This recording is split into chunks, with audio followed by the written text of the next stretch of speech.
আসসালামু আলাইকুম রহমতুল্লাহি ওবরাকাতু। আমি একটি গুরুত্বপূর্ণ আলোচনা করতে চাচ্ছি।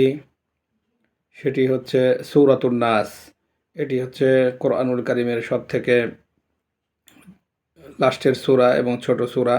এই সূরাটির নাম হচ্ছে সূরাতুন নাস মাক্কিয়া, অর্থাৎ এই সূরাটি মক্কায় অবতীর্ণ হয়েছে।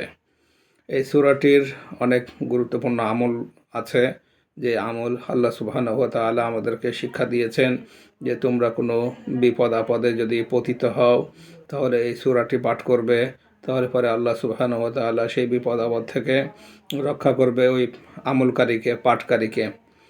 কোনো যদি জিন শয়তান বা মানুষ শয়তান যারা মানুষের মধ্য হতে অনিষ্ট সাধন করতে চায়, কারো ক্ষতি করতে চায়, অথবা জিন জিন জাতি, জিন শয়তান যারা আছে, এরা যদি কোনো মানুষের ক্ষতি করতে চায়, তা যার ক্ষতি করতে চায় সে যদি এই সূরাটি পাঠ করে তাহলে তারা আর ক্ষতি করতে পারবে না।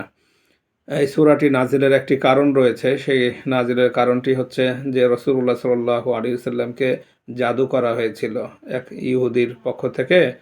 এক ইহুদি জাদুঘর রাসূলুল্লাহ সাল্লাল্লাহু আলাইহি ওয়াসাল্লামের ক্ষতি সাধন করার জন্য জাদু করেছিল।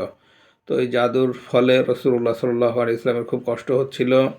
তো সেই কষ্ট থেকে পরিত্রাণ দেওয়ার জন্য, মুক্তি দেওয়ার জন্য আল্লাহ সুবহানাহু ওয়া তাআলা এই সূরাটি অবতীর্ণ করেছেন। এবং আল্লাহ সুবহানাহু ওয়া তাআলা তার প্রিয় হাবিব জনাবে মুহাম্মদ রাসূলুল্লাহ সাল্লাল্লাহু আলাইহি ওয়াসাল্লামকে বলেছেন যে হে নবী, কুল, কুল মানে এই সর্বপ্রথম এই সূরাটির আছে কুল। কুল মানে হে নবী আপনি বলুন, আউযু আমি আশ্রয় প্রার্থনা করছি বিরব্বিন নাস, যিনি মানুষের প্রতিপালক, অর্থাৎ মানুষের প্রতিপালকের কাছে আমি আশ্রয় প্রার্থনা করছি। এই কথাটি আপনি বলুন আরবিতে এই সূরার মাধ্যমে। মালিকিন নাস, যিনি হচ্ছেন মানুষের মালিক। এহ জগৎ, পরজগৎ, সমস্ত কিছুর মালিক যিনি। তো এখানে নাস শুধু বলেছেন যে মানুষের মালিক, যিনি মানুষের মালিক, সেই মানুষের মালিকের কাছে তুমি আশ্রয় প্রার্থনা করো। ইলাহিন নাস, যিনি হচ্ছে মানুষের ইলাহ, মাবুদ। মাবুদ বলা হয় যার উপাসনা করা হয় তাকে মাবুদ বলা হয়। তো মানুষের মাবুদ ইলাহের কাছে তোমরা প্রার্থনা করো।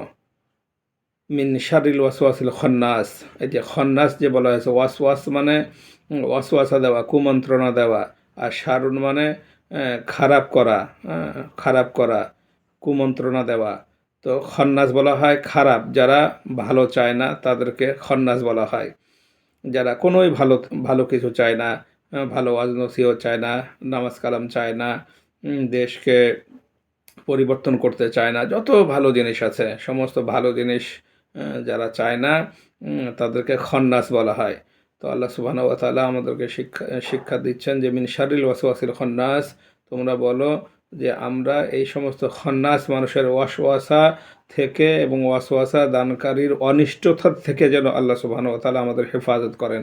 আল্লাযী ইউওয়াসবিসু ফি সুদুরিন নাস, যারা সার্বক্ষণে কি করে মানুষের অন্তরের মধ্যে কুমন্ত্রণা দিতে থাকে, মিথ্যা রটাতে থাকে, কুমন্ত্রণা দিতে থাকে, তারপরে প্রোপাগান্ডা ছড়াতে থাকে, এই সমস্ত। তো এগুলো কিন্তু শুধু জিনের মধ্যে না, মিনাল জিন্নাতি ওয়ান নাস, জিনের মধ্যে হতেও এগুলো করে। জিনের মধ্যেও যারা শয়তান জিন আছে, খন্নাস জিন আছে, এরা করে অন্নাস। এবং মানুষের মধ্যেও যারা খান্নাস মানুষ আছে, যারা ভালো চায় না, তারাও আছে। মানুষের মধ্যেও আছে, জিনের মধ্যেও আছে।